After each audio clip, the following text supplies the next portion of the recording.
الحمد لله نحمده ونستعينه ونستغفره ونؤمن به ونتوكل عليه ونعوذ بالله من شرور أنفسنا ومن سيئات أعمالنا. من يهده الله فلا مضل له ومن يضلله فلا هادي له، ونشهد أن لا إله إلا الله وحده لا شريك له، ونشهد أن سيدنا وسندنا وشفيعنا وحبيبنا ومولانا محمد وبارك وسلم.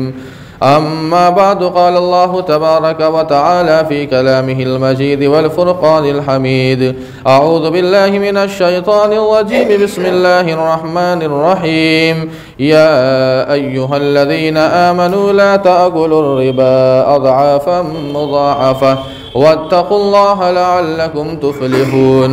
واتقوا النار التي أعدت للكافرين وأطيعوا الله والرسول لعلكم ترحمون.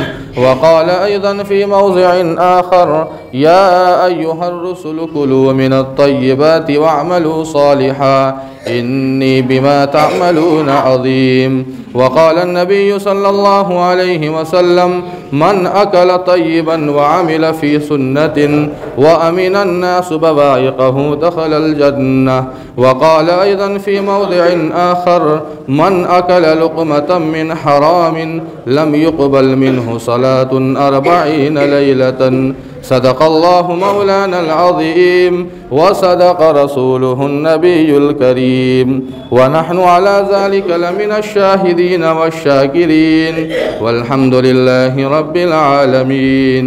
محترم حاضرین جمعہ، عزیزان گرامی، نوجوانان اسلام اور دور و دراز سے تشریف لائے ہوئے ہمارے دینی ایمانی بھائیوں، بزرگوں اور دوستوں، قرآن پاک کی چند آیات اور اللہ کے نبی علیہ السلام کی 2 حدیث آپ کے سامنے پیش کی گئی ہے۔ ان آیات میں اور احادیث میں جس مضمون کو اللہ تعالیٰ نے اور اللہ کے نبی علیہ السلام نے بیان فرمایا ہے، وہ بڑا ہی اہم مضمون ہے، جسے ہم اور آپ رزق حلال کے نام سے یاد کرتے ہیں۔ تو آج کے جمعے میں انشاءاللہ ہم اور آپ رزق حلال کی اہمیت اور اس کی فضیلت کے تعلق سے چند باتیں سنیں گے۔ قرآن پاک کی جو آیتیں میں نے آپ کے سامنے پڑھی، اللہ کے نبی علیہ السلام کی 2 حدیثیں پڑھی ہے، ان آیات میں اور ان احادیث میں جو مضمون ہے وہ رزق حلال کے تعلق سے ہے۔ رزق حلال کی اہمیت بڑی اہمیت ہے۔ جس طرح نماز کا پڑھنا یہ ہر ایک کے اوپر فرض ہے، اسی طرح رزق حلال کا کمانا یہ بھی اہم اور ضروری ہے۔ صرف مال کا آ جانا یہ کمال نہیں ہے۔ اگر ہمارے اور آپ کے پاس مال آ رہا ہے تو اس سے ضروری اس بات کے اوپر ہمیں توجہ دینی کی ہے کہ آخر یہ مال کہاں سے آ رہا ہے۔ اللہ تعالیٰ نے قرآن پاک کے اندر ارشاد فرمایا اور انبیاء کی جماعت سے ارشاد فرمایا: یا ایھا الرسل کلوا من الطیبات۔ یہ انبیاء کو فرماتے ہیں کہ اے رسولوں کی جماعت، کلوا من الطیبات، تم حلال رزق کھاؤ، پاکیزہ رزق کھاؤ۔ اللہ نے انبیاء کی جماعت کو مخاطب ہو کے فرمایا۔ ہم اور آپ سمجھ سکتے ہیں کہ جب انبیاء کی جماعت کو اللہ نے حکم دیا تو ہمارے اور آپ کے لیے کتنا ضروری ہے رزق حلال کی فکر کرنا، کتنا ہمارے اور آپ کے لیے ضروری ہے۔ لیکن ہم اور آپ اس کی فکر نہیں کرتے ہیں۔ فکر اس بات کی ہوتی ہے کہ آخر مال آنا چاہیے، چاہے جہاں سے ہو، جیسا بھی ہو، لیکن مال آنا چاہیے۔ اور اس کا اثر انسان ہمارے اور آپ کی صحت پر پڑتا ہے، ہمارے سماج پر پڑتا ہے۔ یہ رزق حلال کا مسئلہ کوئی ہماری ذات سے متعلق نہیں ہے، یہ ہماری صحت سے متعلق ہے، سماج سے متعلق ہے، اور سب سے بڑی بات یہ ہے کہ ہمارے دین سے متعلق ہے، ہماری عبادات سے متعلق ہے، اور ہمارے بچوں اور ہماری نسلوں کے مستقبل سے متعلق ہے۔ انبیاء علیہ السلام نے اس کی بڑی فکر کی۔ اللہ کے نبی علیہ السلام نے بڑا اس کا اہتمام کیا، صحابہ کرام نے بڑا اہتمام کیا، تابعین، طبی تابعین اور بزرگان دین نے بڑا اہتمام کیا کہ حرام لقمے سے کتنا انہوں نے پرہیز کیا۔ آپ کے سامنے ابھی چند واقعات بیان کیے جائیں گے، یہ جس سے اندازہ ہوگا کہ آخر ان کے اندر کیا تقویٰ تھا۔ اللہ کے نبی علیہ السلام کہیں سے گزر رہے تھے، آپ کے ساتھ آپ کے نواسے حضرت حسن ہے۔ حضرت حسن جو کم عمر ہے، کھجور کا ایک دانہ گرا ہوا تھا۔ حضرت حسن جو کم عمر ہے، بچے ہیں، انہیں کیا پتا، وہ کھجور کا دانہ اٹھایا اور کھا لیا۔ اللہ کے نبی علیہ السلام نے قے کروا دی، کہا کہ قے کرو۔ قے کروایا گیا، اس کھجور کے دانے کو نکالا گیا۔ اللہ کے نبی علیہ السلام نے فرمایا کہ حسن تمہیں معلوم نہیں ہے کہ ہم لوگ اہل بیت سے ہے، اور ہمارے لیے صدقہ اور زکوٰۃ کا مال یہ درست نہیں ہے۔ اللہ تعالیٰ نے اس عمل سے یہ پوری امت کو درس دیا کہ نبی کا خاندان یہ حلال اور پاکیزہ رزق کھاتا ہے، ہمیں اور آپ کو اس کا کتنا اہتمام کرنا چاہیے۔ حضرت ابو بکر صدیق رضی اللہ عنہ بھوک سے تڑپ رہے تھے، فاقہ بے فاقہ گزر رہا ہے۔ اس زمانے میں کیا بیت رہی تھی صحابہ کرام پر، ہم اور آپ واقعات سنتے رہتے ہیں۔ کئی دنوں سے فاقہ چل رہا تھا، کھانے کو کچھ نہیں تھا۔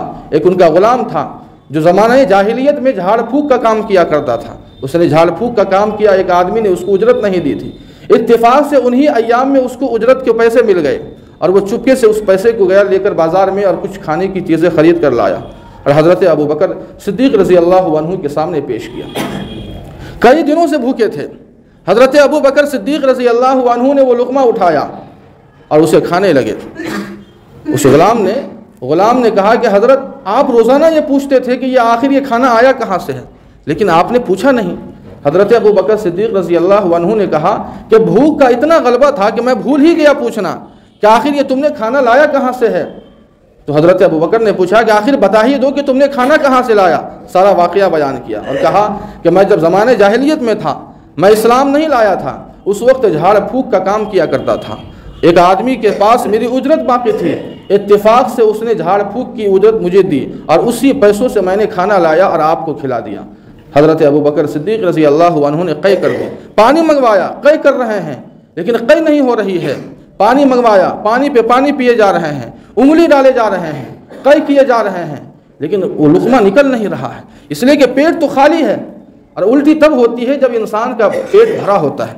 انسان کا اگر پیٹ بھرا ہو تب جا کر اسے الٹی ہوتی ہے، الٹی نہیں ہو رہی تھی، کسی طرح سے انگلی ڈال کر اس لقمے کو نکالا۔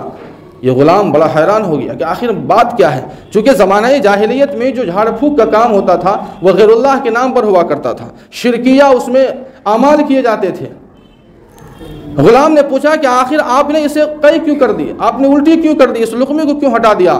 حضرت ابو بکر صدیق رضی اللہ عنہ نے کہا کہ میں نے اللہ کے نبی علیہ الصلوۃ والسلام سے یہ حدیث سنی تھی، کل جسد نبت من سحت فالنار اولی بہ، کہ ہر وہ جسم جو حرام رزق سے، حرام کمائی سے پلتا ہے وہ جہنم میں چلے گا، فالنار اولی بہ، اس کے لیے جہنم کی آگ ہے۔ مجھے یہ بات پسند ہے کہ اگر ایک اس لقمے کی وجہ سے میری جان چلی جائے گی یہ پسند ہے، لیکن یہ ایک حرام کا لقمہ میرے پیٹ کے اندر ہے، یہ مجھے پسند نہیں ہے۔ صحابہ کرام، اللہ کے نبی علیہ الصلوۃ والسلام، تابعین، تبع تابعین، بزرگان دین جو گزرے ہیں، رزق حلال کا بڑا اہتمام کیا، بڑی فکر کی ہے۔ حضرت عمر فاروق رضی اللہ عنہ، برابر نام سنتے ہیں، حضرت عمر فاروق رضی اللہ عنہ فاقہ کشی کا عالم تھا۔ ایک آدمی نے آپ کو ایک پیالہ دودھ پیش کیا، ایک ہی گھونٹ گویا انہوں نے پیا، لیکن انہیں اس بات کا شک ہونے لگا کہ یہ لگتا ہے کہ یہ دودھ غلط طریقے سے آیا ہے۔ حضرت عمر فاروق رضی اللہ عنہ نے پوچھا، امام مالک رحمۃ اللہ علیہ نے موطا امام مالک میں اس واقعے کو بیان کیا ہے۔ حضرت عمر فاروق رضی اللہ عنہ نے اس آدمی سے پوچھا کہ آخر یہ دودھ تم نے کہاں سے لایا؟ کہا کہ حضور سرکاری اونٹ چل رہے تھے، میں گیا اور اس کا دودھ دہا اور آپ کے سامنے پیش کر دیا۔ کہا کہ تمہیں معلوم نہیں ہے کہ وہ سرکاری جو اونٹ ہے وہ مستحقین کے لیے ہے، وہ میرے لیے نہیں ہے، یہ میرے لیے درست نہیں ہے، وہ سرکاری اونٹ کے دودھ ہو یا جو کچھ بھی ہے وہ سارے کے سارے غریب اور فقراء کے لیے ہے۔ چنانچہ وہ ایک قطرہ جو دودھ کا انہوں نے لیا تھا اسے الٹی کر دی۔ حضرت عمر فاروق رضی اللہ عنہ، اتنا اہتمام تھا رزق حلال کا۔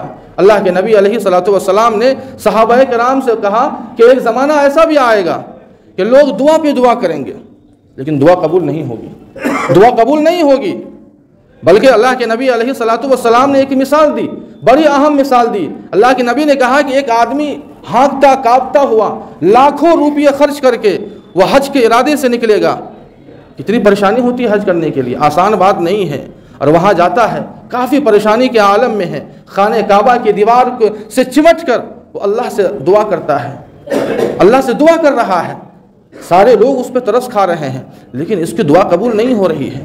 اللہ کے نبی نے کہا کہ ایسا زمانہ آئے گا کہ لوگ دعا پہ دعا کریں گے لیکن دعا قبول نہیں ہوگی۔ صحابہ کرام نے پوچھا کہ آخر اللہ کے نبی دعا قبول کیوں نہیں ہوگی؟ اللہ کے نبی نے کہا کہ ماکلہ حرام و مشربہ حرام و ملبسہ حرام، ان کا کپڑا بھی حرام سے ہوگا، ان کا کھانا بھی حرام سے، ان کا پینا بھی حرام سے، سارا کچھ ان کے حرام پیسوں سے ہوگا، اس لیے وہ ہاتھ اٹھائیں گے دعا کے لیے لیکن ان کی دعا قبول نہیں ہوگی۔ انسان جب حرام لقمے کو اندر لیتا ہے تو اس کے عبادات کی لذتیں ختم ہو جاتی ہیں، عبادت کے اوپر اس کا دل نہیں جمتا ہے، تلاوت پر اس کا من نہیں ٹکتا ہے، حتیٰ کہ اس کی اولاد نافرمان ہو جاتی ہے۔ بیوی جس کو اللہ نے تسکین کا ذریعہ بنایا، وہ آئے دن آپس میں اختلافات اور جھگڑے ہوتے ہیں، لیکن انبیاء علیہم الصلاۃ اور صحابہ کرام نے اس کی بڑی فکر کی۔ نتیجہ یہ ہوا کہ وہ راتوں رات اللہ کی عبادت میں گزار دیا کرتے تھے، ان کی اولادیں بھی نیک ہوا کرتی تھی اور بیویاں بھی ویسے فرما بردار ہوا کرتی تھی۔ انبیاء کی اولاد کو بھی اللہ نے انبیاء بنایا۔ تو رزق حلال ہمیں اور آپ کے لیے یہ فرض عین ہے ہر ایک کے اوپر۔ امام اعظم ابو حنیفہ رحمۃ اللہ علیہ کے تعلق سے ایک واقعہ بیان کیا ہے کہ وہ کپڑے کا تجارت کیا کرتے تھے، کپڑے کا بزنس کیا کرتے تھے۔ ان کا ایک شریک بزنس تھا۔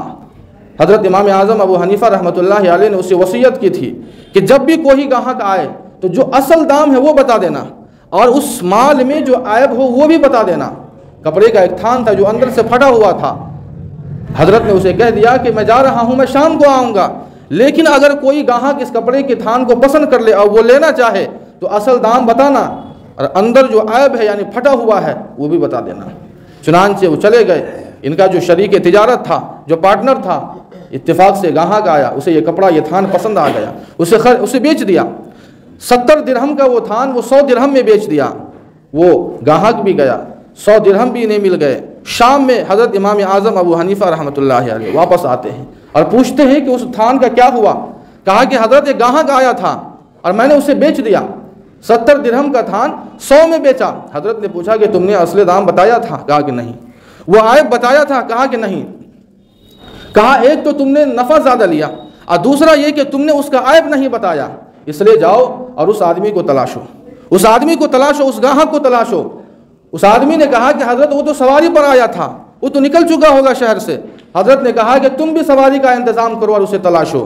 چنانچہ اس نے سواری کا انتظام کیا اور شہر سے بہت دور تک گیا، لیکن وہ بیچارہ وہ کہیں دور سے آیا تھا، وہ گاہک نہیں ملا۔ ہانپتا کانپتا ہوا آیا، کہا کہ حضرت وہ آدمی نہیں ملا۔ کہا کہ تم نے وہ 100 درہم کہاں رکھا؟ اس نے کہا کہ حضرت جو بھی آمدنی آتی ہے، جو بھی پیسے ہوتے ہیں دن بھر میں، وہ اس صندوق میں ڈال دیتا ہوں۔ کہا کہ اسے کھولو، اسے گنتی کرو۔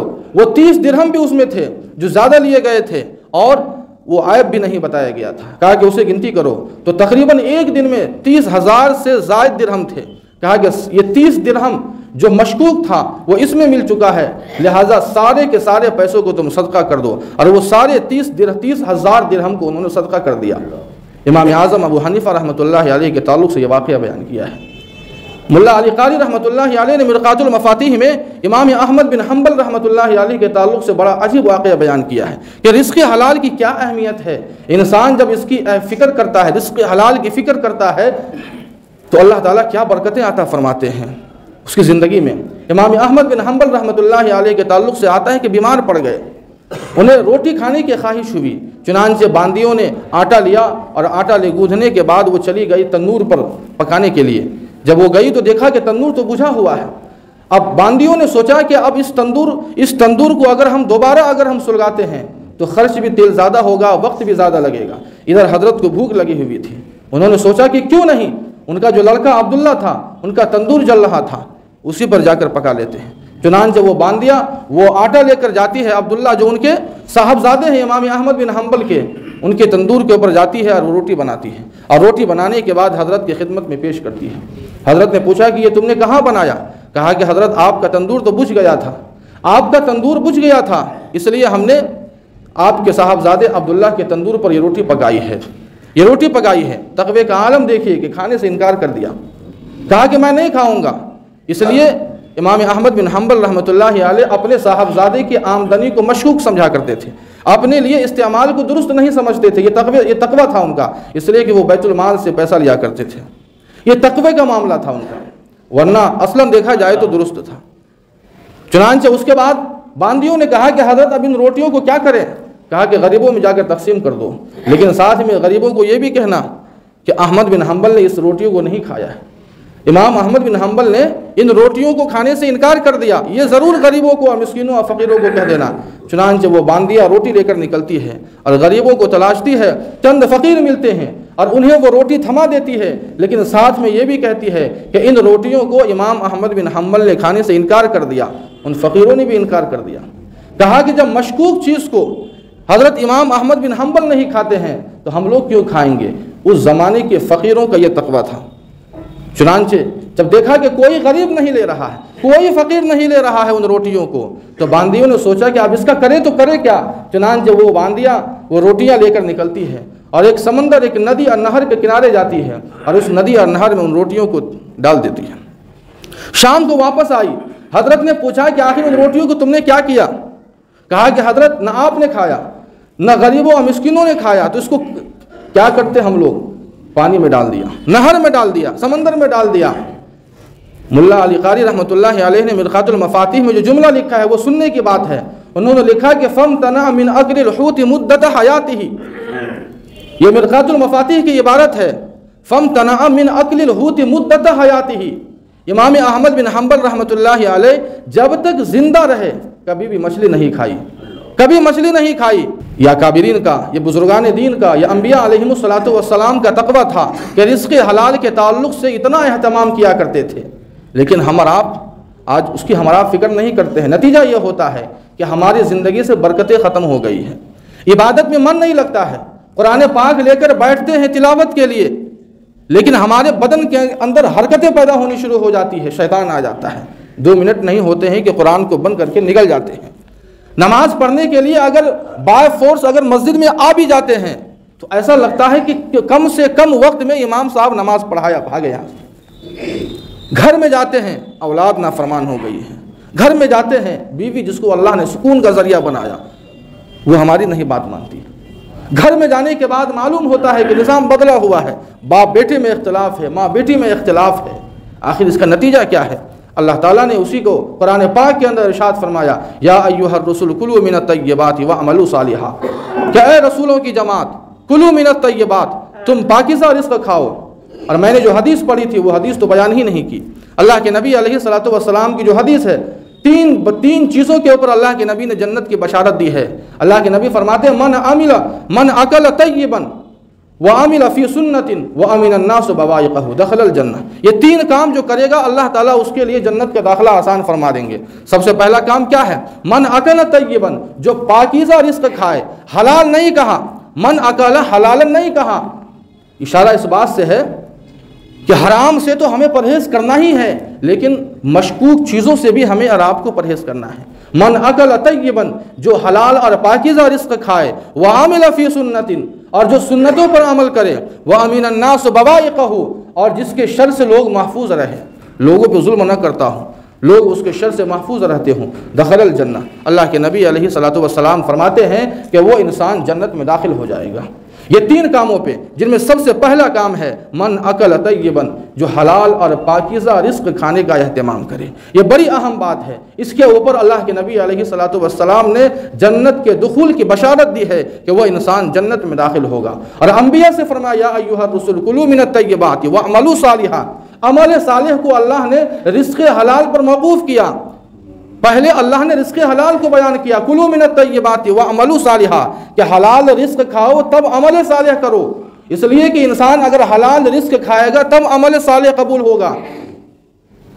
اگر انسان حلال رزق کا اہتمام نہیں کرتا ہے اور نماز پہ نماز پڑھے جا رہا ہے، روزے پہ روزے رکھے جا رہا ہے، اس کی کبھی بھی نماز قبول نہیں ہوگی۔ اللہ کے نبی کی دوسری حدیث میں نے بیان فرمائی تھی، من اکل لقمۃ من حرام لم يقبل منہ صلاۃ 40 لیلۃ، اللہ کے نبی فرماتے ہیں کہ جو ایک لقمہ حرام کا پیٹ میں لے لے، ایک لقمہ حرام کا کھا لے، اللہ کے نبی فرماتے ہیں لم يقبل منہ صلاۃ 40 لیلۃ، 40 دنوں کی اس کی نماز قبول نہیں ہوگی۔ غور کرنے کی بات ہے، نماز اتنا اہم فرض ہے، اتنی اہم عبادت ہے، اسلام لانے کے بعد سب سے اہم عبادت تو نماز ہی ہے۔ جب نماز قبول نہیں ہو رہی ہے تو اور دیگر عبادات کیسے قبول ہوگی؟